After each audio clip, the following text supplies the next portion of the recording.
There is a clock inside the Parkersburg Public Library.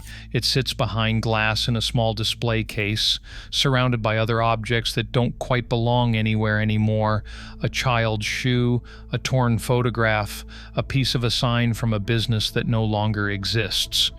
These are the things that the tornado left behind, the things it didn't take. The clock stopped at 4:56 in the afternoon. That was the moment Parkersburg, Iowa ceased to exist as it always had been and began the long, agonizing process of becoming something else. On May 25, 2008, a wedge tornado 3/4 of a mile wide, carrying winds of 205 miles per hour, carved a 43-mile path of destruction through northeastern Iowa. It was the most powerful tornado in the United States that year. It was the only EF5 in Iowa since 1976. The storm was so violent that it did not just destroy homes, it erased them. Not the walls, not the roof. The entire structure swept completely from its foundation, finally shredded into debris and scattered across the fields for miles. And it hit a town of 1,900 people with almost no warning at all. But this story is not just about a tornado, it is about a community that was put to the most brutal test imaginable and what happened in the days, weeks, and months after the clock stopped. To understand what happened on that Sunday afternoon in late May, we need to go back. Back to a morning that felt, by every measure, like the beginning of a beautiful day. May 25, 2008 started as the best day of the spring. Parkersburg, Iowa is the kind of small town that still holds its shape. A main street with local businesses, a water tower, a football field that the whole community gathers around on Friday nights. Two schools, Applington and Parkersburg, merged into one a generation ago. Their rivalry slowly transformed into shared identity, their children growing up together as the Applington-Parkersburg Falcons. The town had produced 4 NFL players. People talked about that with quiet pride. They talked about Coach E.D. Thomas, who had been running the Falcons program for 32 years, who had won 2 state titles, who had coached 292 games, who had taught boys in this community how to be men long before they ever reached the NFL. Thomas had left the high school just 5 minutes before the storm hit that afternoon. That fact alone would become one of those small, almost unbearable details that survivors turn over in their minds for years afterward. Parkersburg residents would later describe May 25th as the first truly humid, summer-like afternoon of the year. After a cool and cloudy morning, the sky had cleared, the temperature was warm, people were outside, children were playing. The evening was still hours away, and the holiday weekend felt open and full of possibility. High above the surface, though, something was quietly assembling that no one in Parkersburg could feel. Moisture was streaming northward from the Gulf of Mexico, pushing dew points across northeastern Iowa into the upper 70s, unusually high for late May this far north. A powerful jet streak was driving wind energy through the atmosphere at altitude, and the instability building in the warm sector over Iowa that afternoon was climbing to extraordinary levels. Since morning conditions had been shifting, by early afternoon, meteorologists at the Storm Prediction Center were watching a cluster of supercell thunderstorms beginning to organize in northeastern Iowa, west of Waterloo. By 3:50 in the afternoon, those cells were rapidly intensifying. By 4:22, a tornado warning had been issued for the Parkersburg area. Most people in town never heard it. 2 miles south of the small town of Applington, near the Butler and Grundy County line, the atmosphere made its decision. At 4:48 in the afternoon, a funnel descended from the base of a supercell and touched the Iowa farmland. The ground was marked immediately. Meteorologists would later find distinct cycloidal marks pressed into the corn stubble, the unmistakable signature of violent rotational winds scoring the earth. This was not a hesitant rope-like funnel. Within minutes of touching down, the tornado began to grow. It widened, it darkened. The debris cloud at its base expanded outward as it consumed whatever lay in its path: soil, vegetation, fencing, the heavy machinery of farmland. A supercell's rotation was feeding it from above, while the turbocharged atmosphere surrounding it supplied an almost limitless source of energy. Spotters watching from a distance immediately recognized what they were seeing. This was not a small tornado. This was a wedge, a tornado wider than it was tall, a shape that meteorologists associate with the most violent winds on Earth. By the time it had traveled for 8 minutes from its touch point, it was already 3/4 of a mile wide, and it was heading directly for Parkersburg.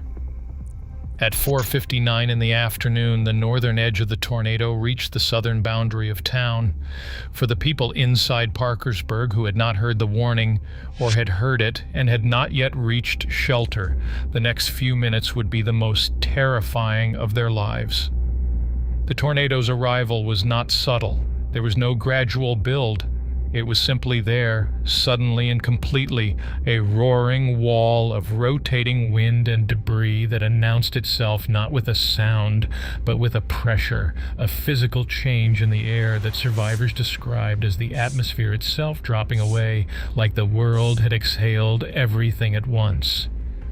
The south side of Parkersburg was directly in its path, and what happened to the south side of Parkersburg in the next 34 seconds has no adequate description in ordinary language.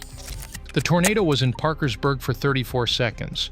34 seconds. Enough time to say the Pledge of Allegiance, enough time to microwave a cup of coffee, enough time for a 205 miles per hour wedge tornado, 3/4 of a mile wide, to obliterate a third of a small Iowa town so completely that the ground itself was scoured bare. The south side was simply consumed. Homes that had stood for decades, well-built frame homes, properly anchored and built to code, did not lose their roofs or their walls. They were swept from their foundations entirely. Not the structure, the foundation. The concrete basement walls of some homes were pushed over by the force of the inflow winds. Rebar supports set into the foundations were found snapped clean in half. What the wind did not carry, it shredded. The debris from entire homes was found windrowed in long streaks across the fields east of town, the fragments so finely pulverized that some pieces were no larger than coins. 17 homes along the path sustained EF5 damage, the highest classification on the scale, reserved for winds exceeding 200 miles per hour. A large metal-framed industrial building being converted into a church was obliterated, its steel beam frame mangled into a pile and pushed completely off its foundation. Hardwood trees throughout the south side were not just broken, they were debarked. The bark was stripped from the wood by the sheer force of the wind and debris, leaving bare white trunks standing like stripped bones in the wreckage. Applington Parkersburg High School, the heart of this community, the building around which two towns had built their shared identity, took a direct hit. Classroom walls on the south side were gone. In one room, the north half was still intact, books still on the shelves, a clock still on the wall, while the south half had simply vanished.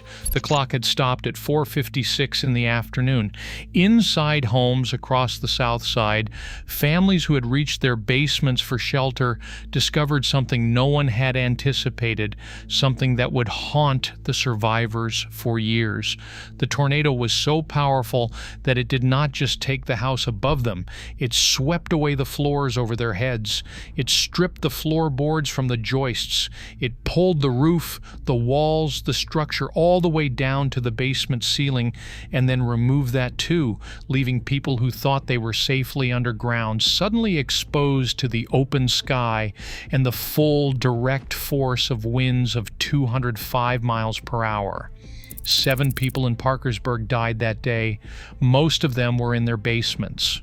But the tornado did not stop in Parkersburg. It still had 43 miles to go.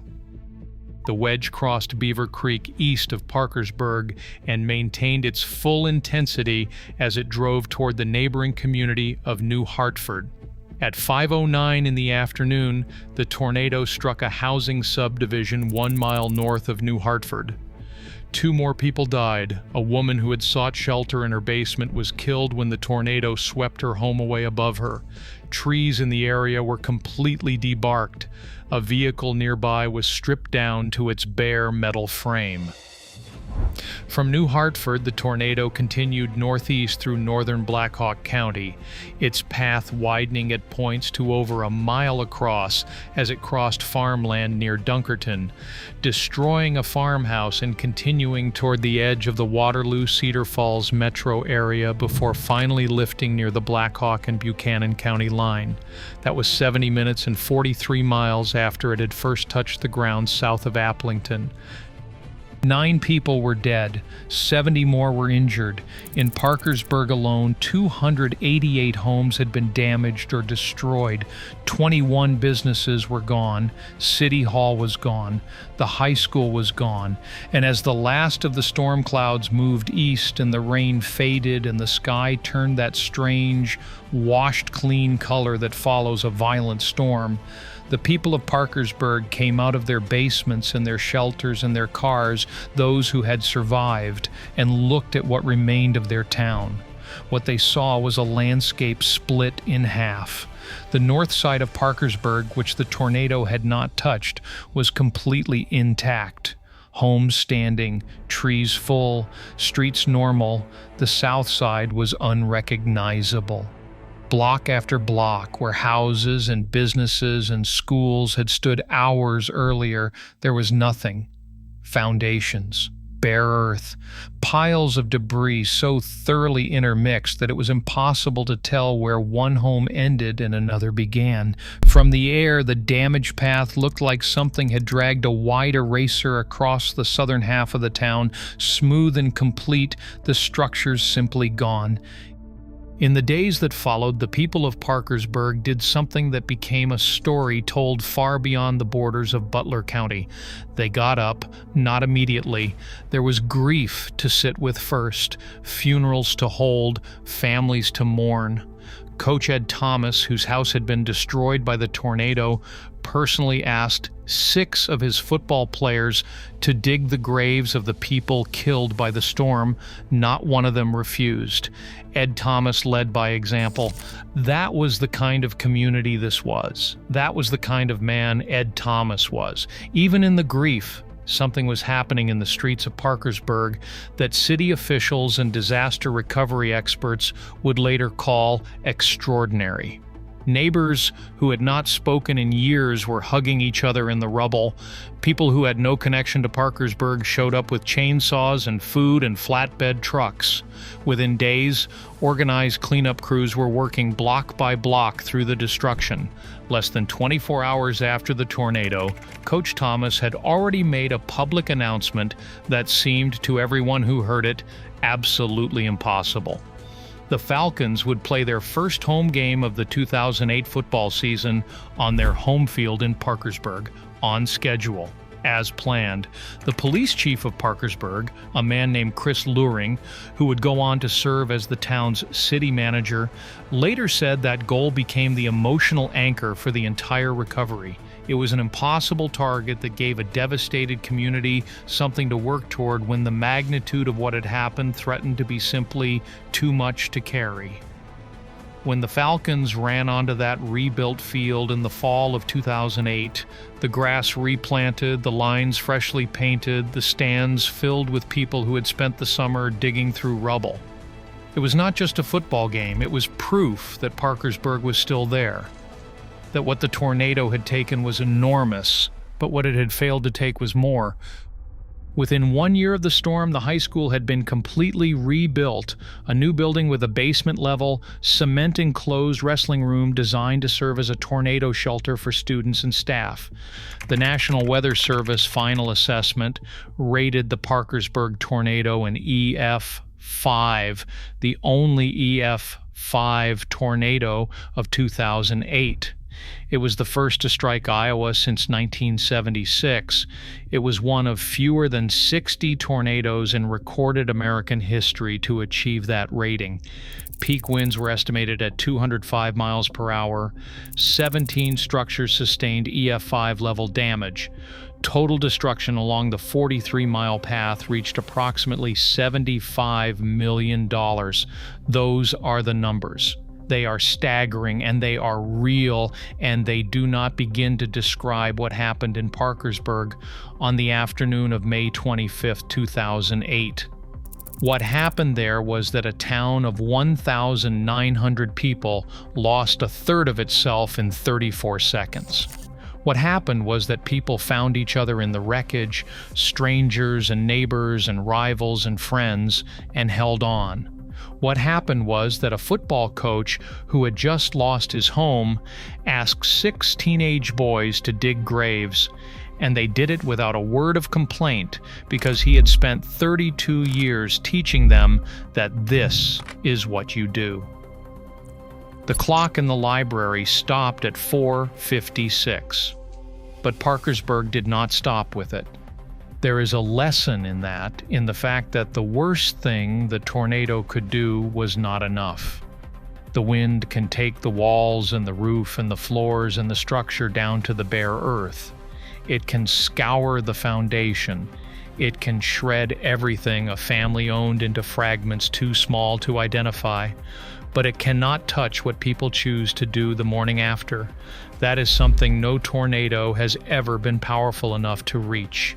9 lives, 1 town, 34 seconds, and a community that refused to be erased.